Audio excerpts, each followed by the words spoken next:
So guys finally আমি চলে আসলাম জলপেশ মন্দিরে।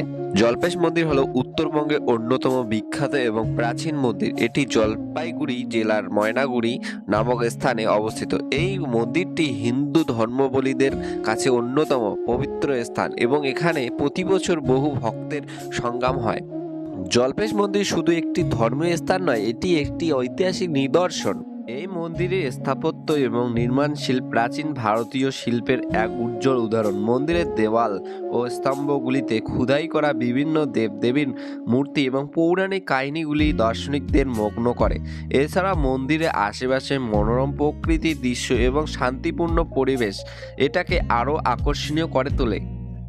জলপেশ মন্দির বহু বছর ধরে স্থানীয় সংস্কৃতি এবং ঐতিহাসিক অংশ হয়ে ওঠে। এখানে বিভিন্ন উৎসব এবং মেলা অনুষ্ঠিত হয় যা স্থানীয়দের জীবনযাত্রার সঙ্গে গম্ভীরভাবে জড়িত। এই মন্দির শুধু ধর্মীয় কারণে নয়, সাংস্কৃতিক এবং ঐতিহাসিক কারণেও অন্যতম গুরুত্বপূর্ণ। জলপেশ মন্দির পরিদর্শনে গেলে আপনি একসঙ্গে ধর্মীয় শান্তি এবং ঐতিহাসিক জ্ঞান লাভ করতে পারবেন। এটি একটি আদর্শ স্থান যেখানে আপনি প্রাচীন ভারতীয় শিল্পকলা, সংস্কৃতি এবং ঐতিহাসিকের সাক্ষী থাকতে পারবেন। জলপেশ মন্দির তার স্থাপত্য, ঐতিহাসিক গুরুত্ব এবং প্রাকৃতিক সৌন্দর্যের জন্য পর্যটকের কাছে একটি আকর্ষণীয় স্থান।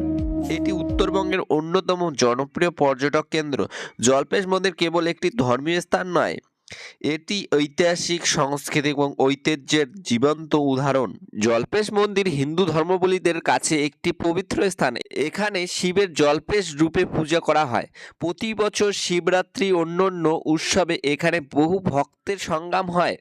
মহাশিবরাত্রি ফাল্গুন মাসের কৃষ্ণপক্ষের চতুর্দশী তিথিতে এই উৎসব অনুষ্ঠিত হয়।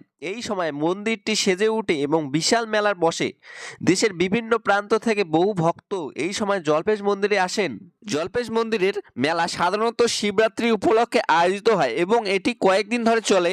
এই মেলা কতদিন ধরে চলবে তা মূলত স্থানীয় প্রশাসন এবং মন্দির কমিটির দ্বারা নির্ধারিত হয়। সাধারণত এটি 3 থেকে 7 দিন পর্যন্ত চলতে পারে। তো গাইস অনেকটা আর কি ভালো লাগতেছে, মানে একদম জলপাইগুড়ির মন্দিরটা দেখার পরে তারপরে এখন খুবই ভালো লাগতেছে। এখন আমরা সোজাসুজি রওনা দিচ্ছি বাড়ির দিকে রওনা